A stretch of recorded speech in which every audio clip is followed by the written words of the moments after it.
whether Mazi Nnamdi Kanu is released or not, that we must separate his release from the issue of security in the Southeast, says Professor Charles Soludo.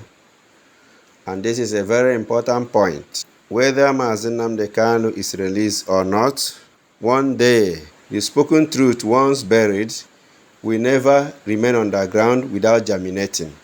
It will surely rise in later days. It is very dangerous to speak truth to power. John the Baptist tried it, even in the Holy Bible, and we know the end of him. But the truth he spoke remains. What is evil is evil. Whether Nnamdi Kanu is released or not, those destroying Nigeria have been identified and they are known. No tribe should be hated just for being a tribe. All hands should be on deck to build up the nation. One day those who oppose the truth will surely say, had I known. We need to harvest talents when we see them, rather than destroy talents with envy and jealousy. These facts should be kept in mind. I'd like him to be part of that conversation. And I want him, the legal process, even the courts have asked for him to be released. Let him be released, hand him over. Let's have a conversation. Let's have a sit down and interrogate the different views. And so, the release of Nnamdi Kanu for me is different from the issue of security. I separate the two. I don't link the two. Nnamdi Kanu for me is for us to have this conversation about the long-term future of Igbos, and that's a different conversation. For the criminals who are kidnappers, we've given them olive branch. Come out, we train you, we empower you, we rehabilitate you. If you don't, we'll take you out. Let Nigeria not think that by suppressing the Igbo, that they are going forward. So long as Nigeria suppresses the Igbo, Nigeria will go nowhere. Because ndị Igbo na-atụ iluru na-asị, onye ji mmadụ n'ala, ji onwe ya n'ala. You may not understand the Igbo proverb or the adage, onye ji mmadụ n'ala, ji onwe ya. There is need for this interpretation. When you are holding somebody on the ground, you cannot move yourself. Two of you will remain there. So that is the situation. When you are blocking the progress of any human being, a group or a tribe, for you to block it, you have to also become a stumbling block and you will not move. So let no tribe be suppressed or be oppressed or be persecuted, because the entire country will be losing. The entire country will be affected. I want you to watch this clip and see how human beings can be very heartless. See how human beings are destroying their neighbors' farms to feed their own animals. These are fellow Nigerians. These are people we should ordinarily call our brothers. These are people we should call our own. Imagine how we will feel if, after laboring to cultivate, to plant, to water, to do everything possible to add the manure just to eat, just to get food, and someone takes his animal into that farm to consume what you have labored for. How would you feel? But this is the impunity that is being committed, and people who own these animals are happy. So watch this clip, and the clip will tell you the reality on ground and what awaits Nigeria in future if this continues. Definitely, this is sponsored. These young men cannot be so courageous and bold to do this without someone behind who will definitely protect them should anything happen. Mr. Sunday Jackson, whose conviction was recently upheld by the Supreme Court, is the recent talk of the town.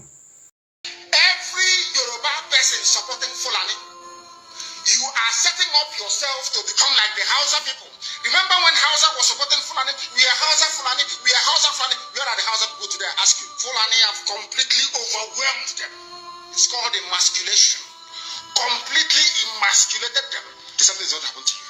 Traitors, saboteurs in your midst, they will promise them heaven and earth. They will give them anything they ask for in order to ensure that they get into you. They subjugate you. Now they have left the Lauren, having taken a Lauren and taken it to Sokoto. They now want to come into Oyo. They want to come into Ondo. Once they take over all those places, it's over for the Yoruba race. Over for you.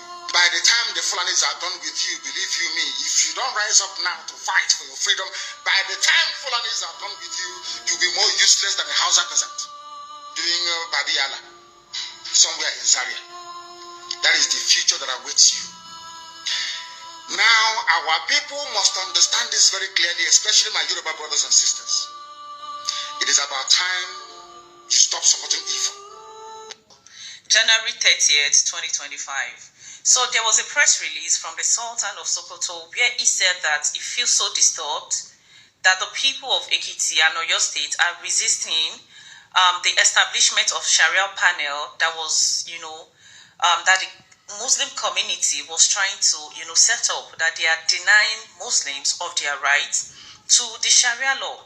Now, a lot of Nigerians have been reacting to it, that what exactly is the business of the Sultan of Sokoto with the West, that he's supposed to face, what is going on in the North.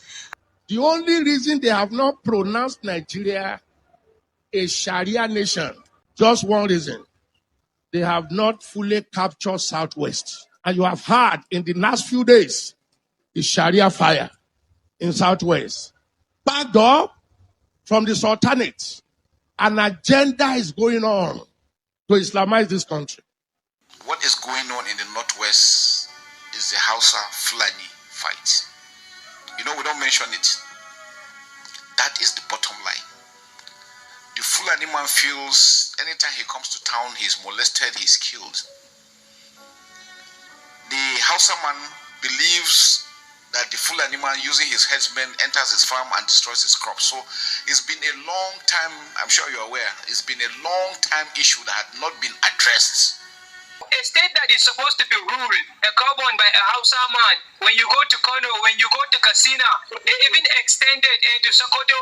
You even go to Kaduna, you will see it's a Fulani man. It's a place that is supposed to be dominated, it's supposed to be ruled by the people of that state.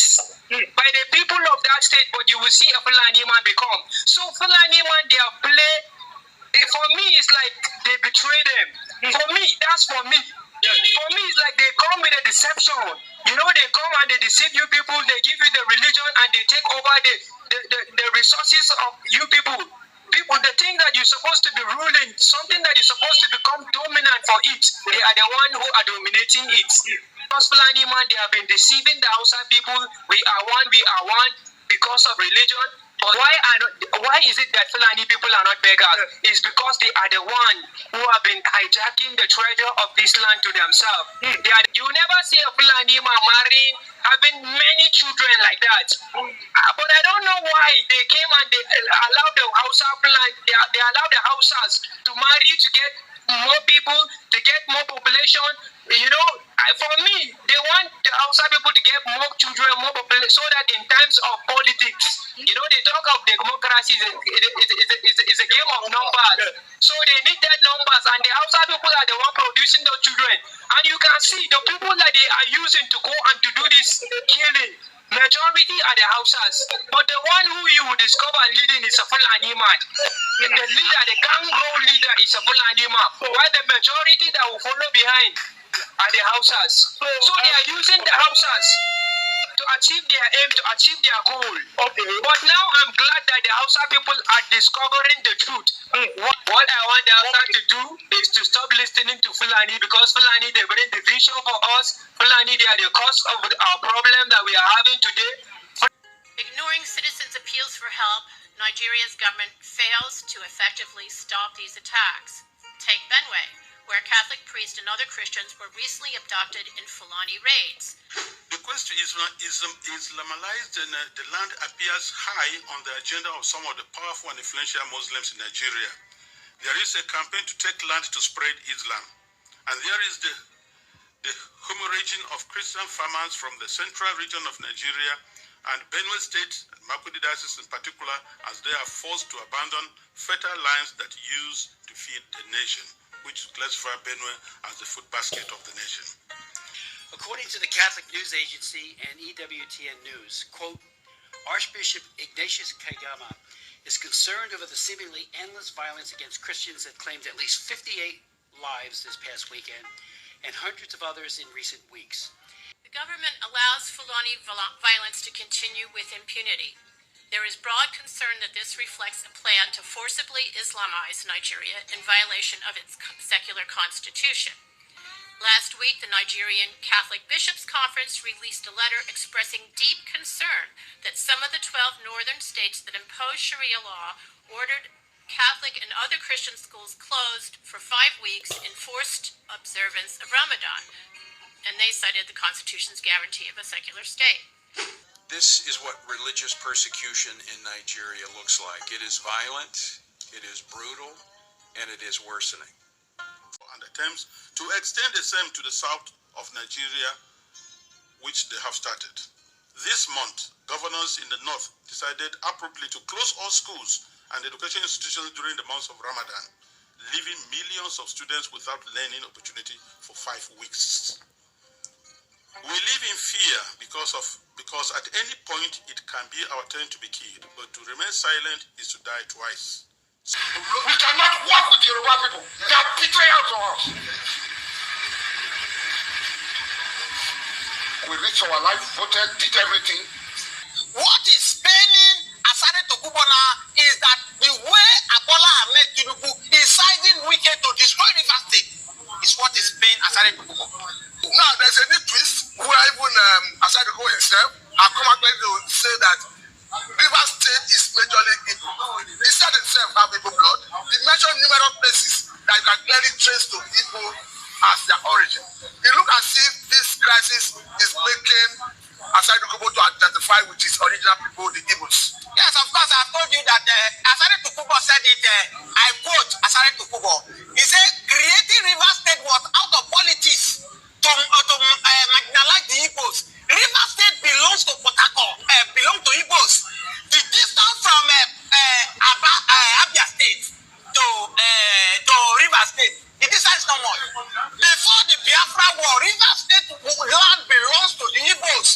It was after the Biafra War, Gowon, the man who orchestrated what we are passing through in Nigeria today, Gowon, from where I came from Middle Belt, which is regretting now because it's close to his early grave. He has bought what he came into this world to buy. Very soon he will join ancestors. It was Gowon and the Fulani's agenda for major to marginalize people. That's why they carve out River State out of the Igbo land. Just imagine, people have over 70 million population in the world. How come it's only 5 states the Igbos are having? And these are the reasons Mazi Nnamdi Kanu is fighting to liberate his people out of this country.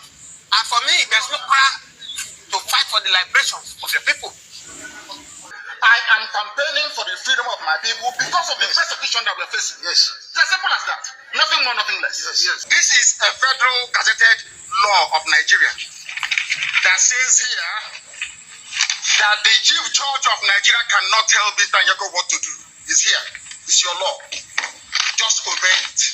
Okay. That is why I do what I do. I agitate for Biafra. I agitate for Biafra by right to agitate. My right. They turned it from reasonable felony now to terrorism. We're asking for Biafra. And then we are rehabilitating Boko Haram commanders. He said 220,000 of them have surrendered with foreign currency in their hand. And you have rehabilitated them. But one guy who says, we want justice, we don't want to stay in Nigeria, you are holding him perpetually using the judiciary or judicial, subterfuge to keep the trial. And everybody who knows what they are doing understand that it's not a judicial matter. So Nnamdi is essentially a political prisoner. He's a political hostage. Nigeria did not forgive Igbo since the end of the Civil War. What did he do? Because of Abiola's election that was robbed. They floated the Deko, they fought. Some of them were charged for treason. There was bomb blast that time, remember? Even though there was accusation whether it was Abacha that was throwing the bomb or it was in the Deko people, them Tinubu were throwing it. There were the same transmitter Nnamdi Kanu was using, fire medium, and we had their own transmitter, radio Kudra, radio this. They were transmitting into the airways because they said they wanted the mandate to be restored. Now these people are asking for justice, equity, and fairness. The same thing. So what to do? The Nedeko issue and the bill issue was resolved by compensating them with allowing them to run for the presidency. Approved almost 2 times now. But nobody cares about our own people. So These people challenge me that they hate me because I support Nnamdi Kanu, and I said so be it. Because I know that I'm supporting justice, and I cannot support injustice because I want political favors from a country. If Igbos are not only in Nigeria, they're all over the world. There's this urban legend that if Igbos cannot live in a place, the place is not livable. And that is the truth. But I cannot, my conscience cannot allow me to accommodate the genocide of 3 million people, 4 million people, and then the continuation of that denunciation of their existence through persecution, in which the Nigerian state is carrying out, either through landmark or Nnamdi Kanu, or, Nigeria has been made to believe that a crime committed against Igbo doesn't fall under human rights abuse.